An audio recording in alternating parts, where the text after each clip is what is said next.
pembelajar semua yang ada di rumah. Semoga tetap dalam keadaan sehat dan tetap semangat dalam pembelajaran jarak jauh.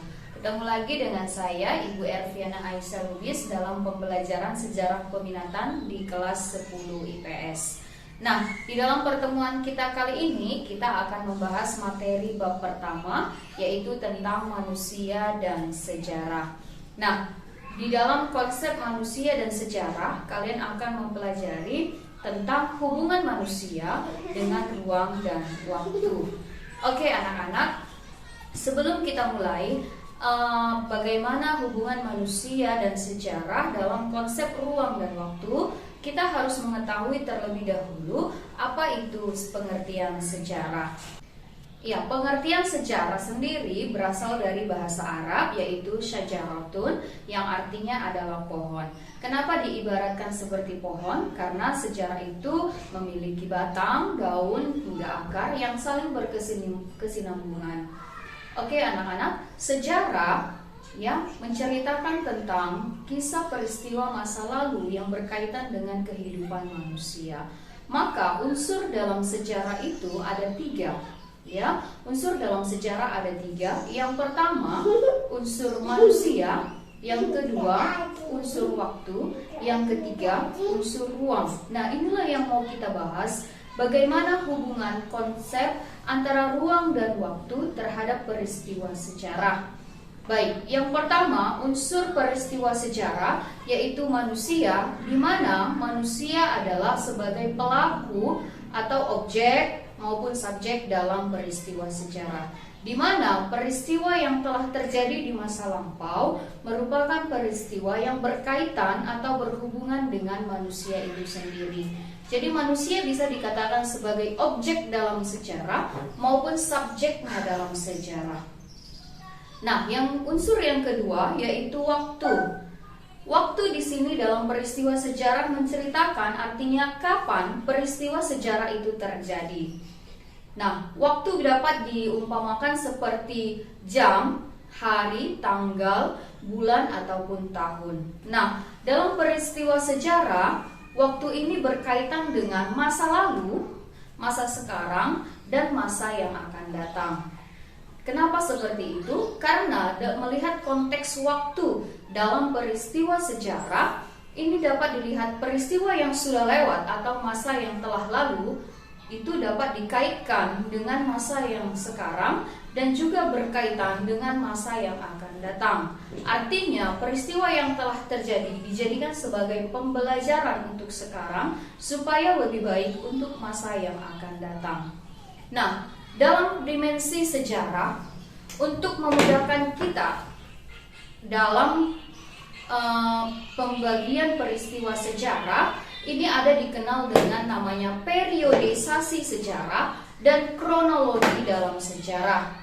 Periodisasi artinya adalah pembabakan atau pembagian peristiwa sejarah yang tujuannya adalah untuk memudahkan kita untuk melihat suatu peristiwa sejarah. Artinya, konsep dalam peristiwa sejarah itu supaya lebih mudah atau lebih gampang kita pahami, maka kita lakukan ada namanya periodisasi.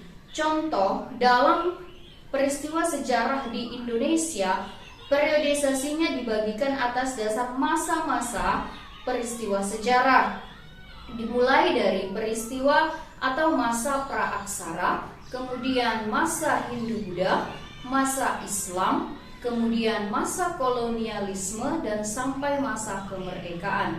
Nah, hal ini dibagi periodisasinya supaya kita lebih gampang memahami atau lebih mudah untuk mempelajari peristiwa-peristiwa sejarah yang ada di Indonesia. Nah, kemudian kronologi ini adalah urutan waktu dalam peristiwa sejarah.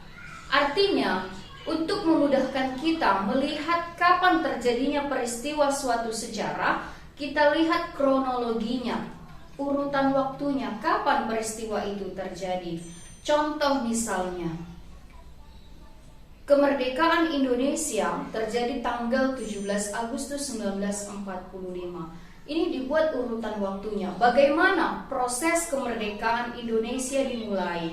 Jadi dibuat urutan waktunya. Dimulai dari penjajahan Jepang yang masuk ke Indonesia, kemudian perjuangan-perjuangan bangsa Indonesia sampai ke proklamasi. Jadi tujuan dari adanya waktu dalam peristiwa sejarah adalah untuk melihat dan mempermudah kita dalam mempelajari suatu peristiwa sejarah. Oke, kemudian unsur dimensi sejarah yang ketiga adalah ruang. Nah, ruang ini sendiri adalah konsepnya tempat atau latar di mana peristiwa sejarah itu terjadi. Bisa saja terjadi di lingkungan alam. Jadi kalau dalam peristiwa sejarah, ruang ini dapat diibaratkan seperti tempat peristiwa ini terjadi. Supaya mempermudah, biasanya dalam peristiwa sejarah dibagi bentuk peristiwa itu. Contoh, ada dia sejarah lokal, sejarah dunia, atau sejarah tentang peperangan. Supaya lebih mempermudah kajian sejarah dan memahami peristiwa sejarah, maka ruang atau tempat terjadinya suatu peristiwa sejarah itu dibagi-bagi kembali. Ya, itu dia konsep ruang. Nah, bagaimana hubungan ruang dan waktu terhadap manusia itu sendiri dalam peristiwa sejarah? Nah, manusia sebagai pelaku dalam peristiwa sejarah menjadikan objek dalam peristiwa sejarah. Contoh misalnya supaya kita lebih mempermudah untuk melihat suatu peristiwa sejarah.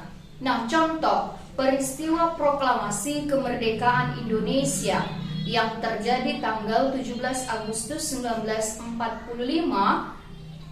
Bisa kita lihat konsep dimensi sejarahnya, di mana manusia sebagai unsur yang pertama, kemudian 17 Agustus 1945 ini merupakan waktu terjadinya peristiwa proklamasi.